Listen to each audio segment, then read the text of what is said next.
At some point, often without warning, people run into a kind of quiet shock. It isn't always dramatic. There's no thunderclap, no single event that explains it. It's just that one day you notice the things that used to light you up don't. The song you once replayed on repeat now sounds like background noise. The food you craved tastes fine, but only fine. The jokes land, but they don't reach you. Even being around people you genuinely like can feel strangely thin, as if you're watching yourself participate from a few feet away. And what makes it unsettling is not just the numbness, it's the question that follows it like a shadow. What happened to me? Because when the world loses its flavor, your mind doesn't interpret it as a mood.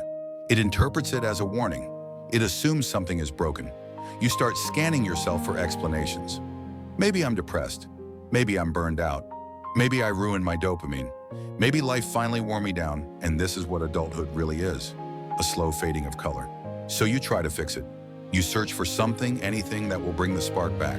A new hobby, a new relationship, a new goal, a bigger challenge, a stronger distraction. You turn the volume up on life and hope the feeling returns. But what if this flatness isn't necessarily a malfunction? What if the loss you're panicking about is actually a kind of turning point? What if the disappearance of the old kind of happiness is not the end of feeling, but the end of a particular way of chasing feeling? Because there is something most people never consider. Sometimes the reason nothing feels satisfying is not that you are broken, it's that you are beginning to see. Let me explain. Most of what we casually call joy in everyday life is not a positive state that appears from nowhere. It's a release, it's relief, it's a pressure valve opening. Think about it. The pleasure of eating depends on being hungry. The pleasure of rest depends on being tired. The pleasure of praise depends on doubt. The pleasure of attention depends on loneliness. The pleasure of achievement depends on a sense of not yet being enough. This is not pessimism, it's mechanics, it's how desire works. We don't just enjoy things, we enjoy the ending of an unpleasant tension. We enjoy the moment the itch stops itching. And this is why so much of our happiness is unstable, because it is built on a condition.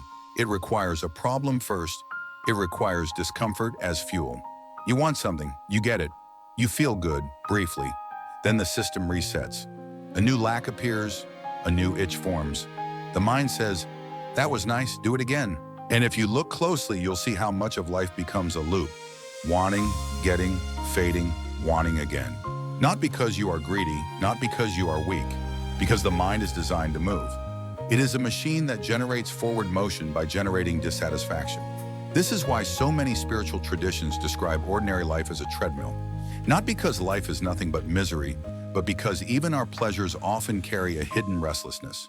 They don't settle us, they excite us, then leave us chasing the next hit of enough. Now here's the part most people miss. Sometimes a person reaches a point where the mind's old strategies stop working. Not because you failed at life, because you began to notice what the strategy actually is. You start seeing that what you called joy was often just escape from an underlying discomfort you never named. You start sensing that the thrill of the next thing is just a temporary anesthesia. You start catching the pattern in real time. The mind creates tension so it can feel good when the tension is released.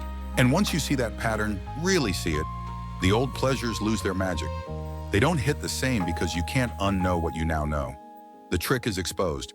It's like noticing that the magician's miracle depends on your attention being directed away from the hand doing the work. Once you see the hand, the illusion collapses. Or think of it like this. Imagine you've been drinking salt water your whole life and calling it refreshment because, for a moment, it dampens the thirst. But then the thirst returns worse than before. One day you realize the water itself is what keeps you thirsty, and suddenly you can't pretend anymore.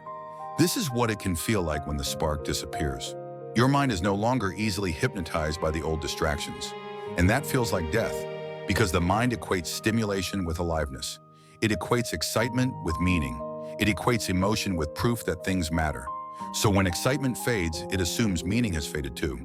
But what if what actually faded was not meaning, but noise?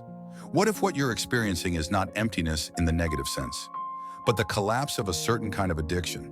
Because yes, many people are addicted, not to substances necessarily, to intensity, to drama, to novelty, to more, to the feeling of being moved, impressed, consumed. When that addiction begins to break, the first stage often feels like withdrawal. Flatness, boredom, emptiness, restlessness. The terrifying sense that nothing matters. But withdrawal is not proof that you're dying. It's proof that something is leaving your system. And here is where the experience becomes truly confusing. To intensity, to drama, to novelty, to more, to the feeling of being moved, impressed, consumed. When that addiction begins to break, the first stage often feels like withdrawal. Flatness, boredom, emptiness, restlessness. The terrifying sense that nothing matters. But withdrawal is not proof that you're dying. It's proof that something is leaving your system. And here is where the experience becomes truly confusing. Because once the old highs stop working, you enter what I can only call the gap.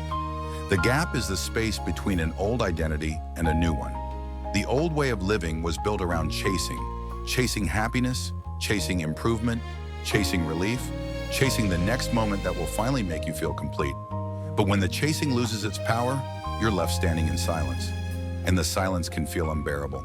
Because the mind wants something to hold, something to point at, something to label as progress. In the gap, there is nothing to grasp. No obvious solution, no quick fix. You can't achieve your way out of it. Let me offer an image. Imagine you've lived your entire life in a room lit by a flickering television. That screen has been your companion. It shows a constant stream of stories, drama, romance, conflict, laughter. Your emotions rise and fall with it. You feel alive because it gives you something to react to, something to chase, something to fear, something to anticipate. Then one night, the television turns off. At first you panic. The room feels dead. You don't know what to do with yourself. The silence is loud. You try to turn it back on. You bang the remote. You check the cables. You start thinking, something is terribly wrong. But what you haven't realized yet is that the screen was never the room. It was just a light source. And now that it's gone, you're starting to notice something you've ignored for years. The room itself, the actual space you're living in, the furniture, the walls, the breath in your chest, the fact that you are here at all. But your eyes haven't adjusted yet. In the beginning, the room looks like nothing. Not because there's nothing there, but because your attention was trained to react to flickering images. This is the gap. The old lights went out. The new way of seeing hasn't fully arrived. And this is why people try so hard to get their joy back. They interpret the gap as failure. They assume they need to return to the old chase. So they search for stronger stimulation, more scrolling, more noise, more shopping, more intensity, more speed. They treat their numbness like a problem of low volume. So they turn life up. But the deeper issue is not low volume. It's that the mind has started to suspect that volume was never the answer. The answer, strangely, is often the opposite. Less chasing, less forcing, less trying to recreate a feeling that belonged to an earlier stage of consciousness. Because if you stay in the gap, if you stop running from it, something unusual begins to happen. You begin to discover a different kind of okay, not excitement, not thrill, not the fireworks of pleasure, something quieter, a steady sense that existence itself is sufficient. Not perfect, not always comfortable, not always pleasant, but complete. It's like the difference between a sugar rush and nourishment. One is a spike, then a crash. The other is subtle, stable, and easy to overlook. This okayness doesn't depend on contrast. It doesn't require you to win today so you can feel good. It doesn't require the right playlist, the right weather, the right approval. It's there in ordinary moments if you stop treating ordinary moments as obstacles to something better. And yes, when you first hear this, it can sound dull. Okayness? That's the big revelation? Just being okay? But consider what excitement actually costs. Excitement demands constant novelty. Drama demands constant conflict. Highs demand lows. Peaks demand valleys. A life built on peaks is a life spent recovering from peaks. And the mind, especially the modern mind, can become so trained to seek stimulation that peace feels like emptiness. Stillness feels like boredom. Simplicity feels like meaninglessness. Not because peace is meaningless, because you've been trained to overlook what doesn't scream. Let me tell you a short story. There was a person, let's call him Daniel, who lived like a collector, not of objects, but of experiences. New restaurants, new trips, new skills, new podcasts, new goals, new plans. If there was a way to optimize life, Daniel was doing it. He loved the feeling of momentum, He loved the adrenaline of improvement. He loved being on his way to something. And from the outside, it looked impressive. But then slowly, the engine began to stall. He found himself doing things he used to enjoy and feeling nothing. Not sadness exactly, just a blankness. He tried harder. He planned bigger trips. He bought better gear. He pushed himself into new projects. Nothing worked. It scared him. He felt like a ghost in his own life. One day, exhausted, he sat on a bench in a small park. No phone, no music, no plan, just sitting. And at first, it felt unbearable. Like he was wasting time. Like he was failing at being alive. But then something shifted, quietly without fireworks. He noticed a breeze moving through the leaves. He noticed the weight of his body, the fact that he was breathing without needing to try. He noticed a child laughing in the distance. He noticed that the sky was doing what the sky does, being the sky. And for a brief moment, he didn't need anything else. Not because he achieved it, because he stopped demanding that the moment entertain him. He later described it as coming home, not to a place, but to the fact of being. And that's the strange paradox. Sometimes the mind calls it emptiness because it can't recognize wholeness unless it comes in a dramatic package. The mind is addicted to specialness.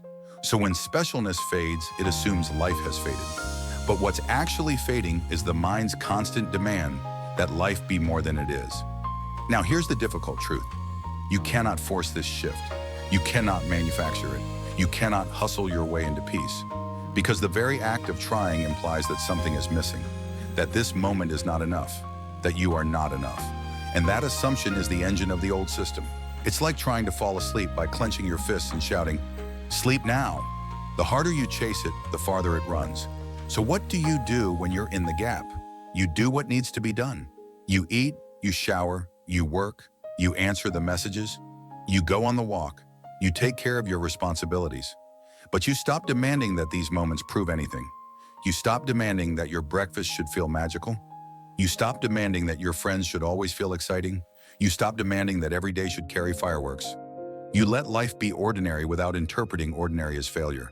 And you become curious, not in a clinical way, but in a human way, about the experience you're having. What is this flatness, really?